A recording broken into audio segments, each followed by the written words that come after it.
सालों पहले एक ट्रायल हुआ यूएसए में, जिसमें मोर देन 2200 पेशेंट को एनरोल किया गया, जिसका नाम था करेज ट्रायल। और वो देखने के लिए था कि सच में स्टेंट किसी की जिंदगी बचा सकता है कंपेयर टू मेडिकल मैनेजमेंट। और आप लोगों को रिजल्ट जान के थोड़ी हैरानी होगी कि स्टेबल कोरोनरी आर्टरी डिजीज वाले पेशेंट में स्टेंट किसी की 1 मिनट की भी जिंदगी नहीं बचाता। मैं हूं doctor Swapnil Shah, lifestyle wellness Ahmedabad में वेलनेस फिजिशियन और डायबिटोलॉजिस्ट की प्रैक्टिस कर रहा हूं। जब भी किसी की एंजियोग्राफी होती है और उसके बाद यूजुअली उनके पास 2 ऑप्शन रहते हैं, एंजियोप्लास्टी और बाईपास सर्जरी। एंजियोप्लास्टी मतलब स्टेंट। तो सालों पहले लगभग 2006-2007 में एक यूएसए में ट्रायल हुआ। उन्होंने 2500 जितने patient, to be precise 2287 patient को उन्होंने एनरोल किया। उसमें से 50% लोगों को उन्होंने सिर्फ दवाइयों पे रखा और बाकी के 50% लोगों को उनको जरूरत लगी इस तरह से एंजियोप्लास्टी मतलब के स्टेंट डलवाया। उसका फॉलोअप उन्होंने 1-2 नहीं 5 साल 7 साल इवन 15 साल तक फॉलोअप किया। और रिजल्ट जान के आप लोगों को हैरानी होगी कि 15 साल के बाद जो रिजल्ट आया तो उन लोगों में मालूम हुआ कि जिसमें स्टेंट लगाया था एक्चुअली उसमें कोई ज्यादा लाइफ एक्सपेक्टेंसी का फायदा नहीं है। और उससे भी ज्यादा हैरानी वाली बात वो थी कि उन पेशेंट में कंपेयर टू जिनमें स्टेंट नहीं लगाया था उनसे ज्यादा मृत्यु दर था। एक करेज ट्रायल करके जिसने मेडिकल साइंस कार्डियोलॉजी में एक भूकंप जैसा ला दिया था। लेकिन अभी भी बहुत से लोग उसको बात करने में कतरा रहे हैं। कोई लोग ऐसा कहते कि नहीं वो तो 2-3 साल चला हुआ था। नहीं, 2-3 साल नहीं, ये ट्रायल का फॉलोअप 15 ईयर्स तक हुआ है और उसके बाद का भी ये रिजल्ट है। पहले 7 साल तक और उसके बाद 15 ईयर तक।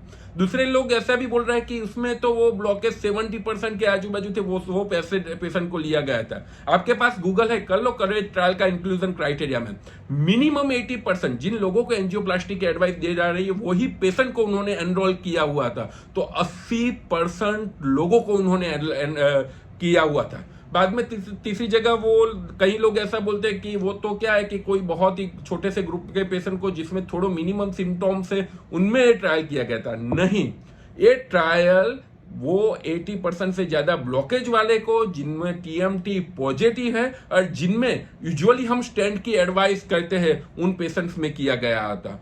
तो इसका मतलब ये निकल के आया कि इमरजेंसी कंडीशन के अलावा स्टेंट का कोई रोल नहीं है।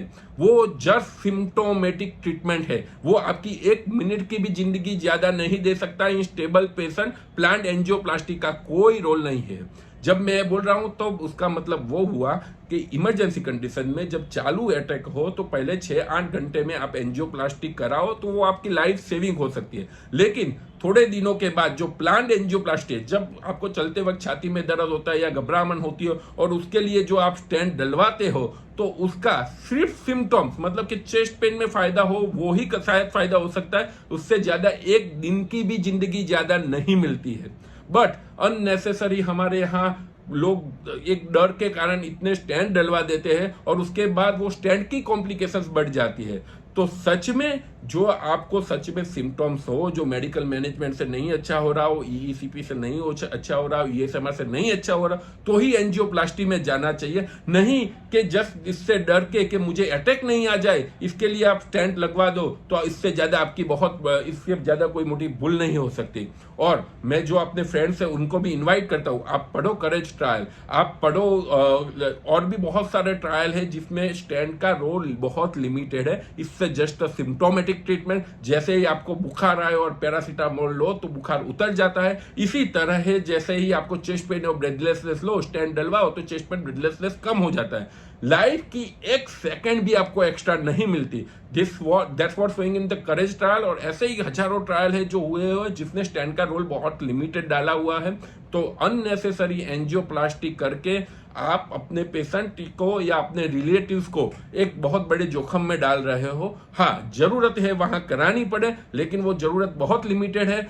इंडिया में 100 पेशेंट हो तो इसमें से 80% लोगों को स्टेबल एंजाइना वाले पेशेंट में वो स्टेंट डाला जाता है, जो सरासर गलत है। यूजुअली ऐसे पेशेंट में मेडिकल मैनेजमेंट या ईसीपी ईएसएमआर करके जो अच्छा हो जाए तो आप स्टेंट से बच सकते हो और उसके होने वाले कॉम्प्लिकेशन से बच सकते हो। आप प्रीफर कर सकते हो करेज ट्रायल, गूगल में डालो और आपको सब कुछ मालूम हो जाएगा। नेक्स्ट टाइम मैं और सब ट्रायल के बारे में भी आपको बताऊंगा। किसी भी चीज की जानकारी के लिए आप हमें लाइफस्टाइल वेलनेस 7383442222 पे कांटेक्ट कर सकते हो। मैं हूं डॉक्टर स्वप्निल साहब। Thank you.